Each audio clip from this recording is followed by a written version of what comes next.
अब मुझे एक प्रोडक्ट ऐड करना है। क्या ऐड करना है? प्रोडक्ट। प्रोडक्ट ऐड करने के लिए हमारे पास यहाँ देखो प्रोडक्ट का सेक्शन मौजूद है, उस पर आप क्लिक करेंगे और यहाँ देखो ऐड योर प्रोडक्ट का बटन है। आपने ऐड योर प्रोडक्ट से बटन पे क्लिक कर देना है और यहाँ सिंपली आपके पास चीजें आ रही।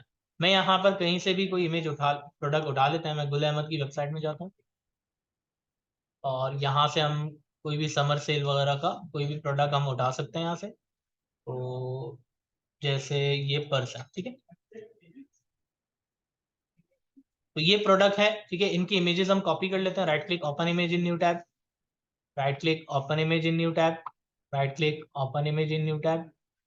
ये आपने वैसे ऑफिशियल वेबसाइट में नहीं करनी क्योंकि कॉपीराइट इन्फ्रिंजमेंट होगा। अभी जस्ट हम जस्ट फॉर लर्निंग पर्पस मैं आपको जस्ट समझाने के लिए इमेजेस किस तरह ऐड करते हैं वो मैं बता रहा हूँ। तो आप इस पर राइट क्लिक करके इसको सेव कर लें, फोल्डर के अंदर इसको सेव कर लें। या न्यू मैं फोल्डर क्रिएट कर लूंगा और प्रोडक्ट इमेजेस इसका नाम रख लें, ठीक है।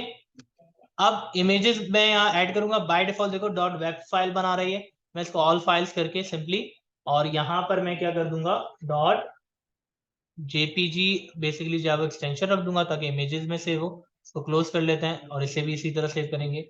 और यहाँ देखो इमेजेस जेपीजी खुद ब खुद आ रहा है, कुछ में आ रहा होता है कुछ में नहीं आ रहा होता, तो आपने जस्ट सेव कर लेना, ठीक है। और इसे भी सेव कर लें और इसे भी सेव कर लें। ये सारे इमेजेस सेव हो गए।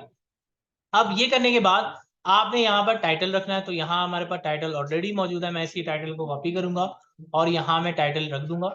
और डिस्क्रिप्शन भी हम यहाँ से नीचे से कॉपी कर लेते हैं, ये पूरा डिस्क्रिप्शन है। तो यहाँ से आप यहाँ से लेकर नीचे तक हम कॉपी कर लेते हैं, ठीक है, कॉपी। और यहाँ पर आकर मैं पेस्ट कर लेता हूँ, ये पूरा ऐड हो गया। अच्छा, उसके साथ साथ अभी आपसे मीडिया पूछ रहा है, मतलब इमेजेस।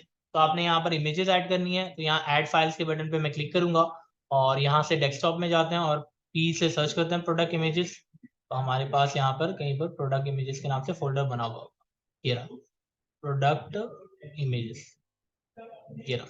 अब ये सारे प्रोडक्ट्स हैं, कंट्रोल ए कर लें और ओपन के बटन पे क्लिक कर लें। ये सारी इमेजेस बेसिकली जब आपके पास अपलोड होना शुरू हो जाएंगे। तो देखो सारे इमेजेस अपलोड हो गए वन बाय वन। उसके बाद नीचे आएंगे। अब ये बहुत इंपॉर्टेंट है, आपसे ये पूछ रहा है प्राइस। क्या पूछ रहा है?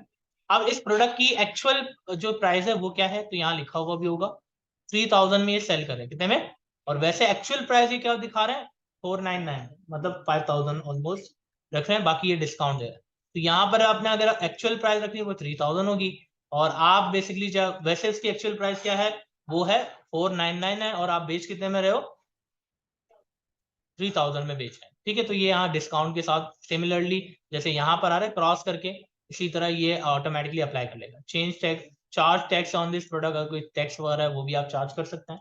अदरवाइज आप इस पे अनटिक कर, क्योंकि बहुत सारी कंट्रीज में वेट टैक्स वगैरह होता है, सेल्स टैक्स भी होता है, तो अमूमन तो आप इस पे टिक कर सकते हैं। अब ये एक बहुत अच्छा ऑप्शन है कॉस्ट पर आइटम। इसका मतलब क्या है? इसका मतलब ये है, फॉर एग्जाम्पल आप एक प्रोडक्ट बेच रहे हो और आपको वो प्रोडक्ट मिल रही है, जैसे यहाँ बेच रहे हो आप 3000 का और आपको प्रोडक्ट मिल रही है 1500 की, सही है। लेकिन आपने यहाँ वो कॉस्ट बतानी है पर प्रोडक्ट की, पर आइटम की, जो एड कॉस्टिंग के बाद जो बनती है। जैसे एड्स वगैरह भी सारी सी बातें आप चला रहे होंगे और प्रोडक्ट बिक रहा होगा, तो यहाँ आपने वो प्राइस डाली, पैकिंग वैकिंग सब कुछ मिला के, डिलीवरी वगैरह के साथ मिला के। फॉर एग्जाम्पल 1700 तक का मैं मुझे पड़ता है और प्रॉफिट देखो फिर मुझे कितना होगा, 1300 रुपए। और यहाँ प्रॉफिट मार्जिन देखो बता रहा है 43.3%। तो ये शॉपिफाई का एक फायदा है कि आपको ये प्रॉफिट मार्जिन भी यहाँ पर बता रहा होता है कि एक प्रोडक्ट की बेसिकली जब प्रॉफिट मार्जिन आपकी क्या है। यहाँ आपने वही कॉस्ट बतानी होती है जो आपके एड्स वगैरह सब कुछ के बाद वाली जो कॉस्ट है, ठीक है ना, एड कॉस्ट वगैरह सारी चीजें ऐड करने के बाद। क्लियर है?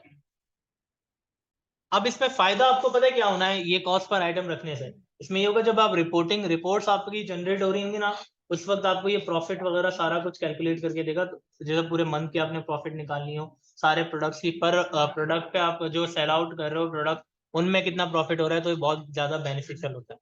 अच्छा, उसके बाद ट्रैक क्वांटिटी, मतलब आप कितने प्रोडक्ट्स बेसिकली सेल कर रहे हो। तो यहाँ पर आप क्वांटिटी आप 10 बता सकते हैं, मैं 10 प्रोडक्ट्स इसकी स्टॉक है, तो यहाँ इन्वेंट्री पूरी मैनेज हो रही होगी। तो 10 प्रोडक्ट्स आपने सेल करने हैं। अगर आप कोई शॉप पॉइंट ऑफ सेल वगैरह भी यूज करना चाह रहे हो तो यहाँ पर आप टिक कर सकते हैं। Continue selling when out of stock, इस पे आप मत टिक करें, क्योंकि ये तब टिक करते हैं जब प्रोडक्ट आपके पास अवेलेबल ही हो बहुत सारे। अब जैसे फॉर एग्जांपल प्रोडक्ट बिक गई, 10 ही पड़ी हुई है, 10 बिक गई, तो फिर तो बेसिकली जो है वो यहाँ पर इस पे ऑप्शन पे टिक ना करें, फिर आपके लिए नुकसान होगा, क्लाइंट आपका बेसिकली जो है वो खफा हो जाएगा कि और आपने ऑर्डर प्लेस कर लिया, वो प्रोडक्ट ही अवेलेबल है। अच्छा, अगर इस प्रोडक्ट का कोई SKU है, यूनिक है या बारकोड है, तो आप यहाँ बारकोड वगैरह भी ऐड कर सकते हैं, तो स्कैन वगैरह में आसानी होती है। आप API जब इंटीग्रेट करेंगे, बारकोड स्कैनर वगैरह इंप्लीमेंट करेंगे, तो ये बारकोड का एक कोड होता है, ठीक है, जैसे बुक्स के लिए ISBN नंबर होता है, और ये कुछ अलग कोड्स हैं, ठीक है, तो आप यहाँ ये भी इंप्लीमेंट कर सकते हैं, ये काफी अच्छा ऑप्शन है।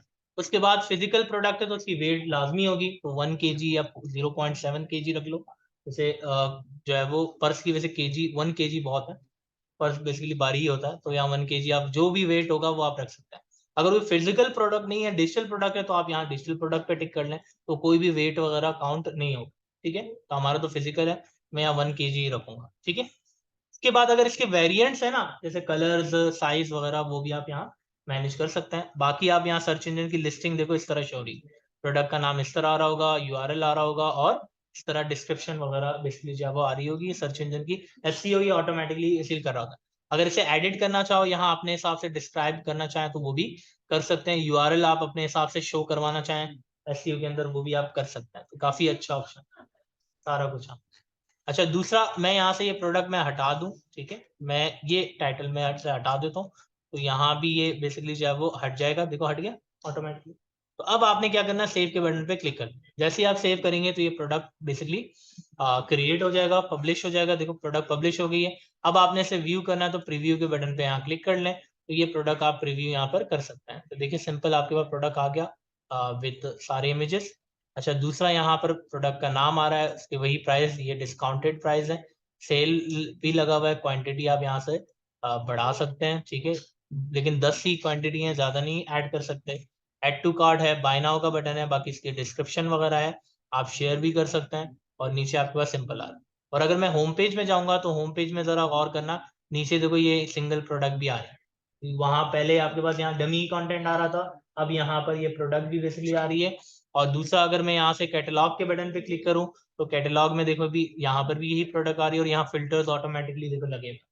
तो डाउन थीम में काफी फीचर्स हैं, आप price type, price wise contribute मतलब करना चाहें, फिल्टर लगाना चाहें, अल्फाबेटिकली फिल्टर लगाना चाहें, सब कुछ आप सॉर्ट कर सकते हैं। अवेलेबिलिटी वाइज इन स्टॉक, कोई अगर आउट ऑफ स्टॉक है, वो भी यहाँ फिल्टर में से हटा सकते हैं, ठीक है। बाकी बाकी सारी एडिटिंग वगैरह जो भी करनी अब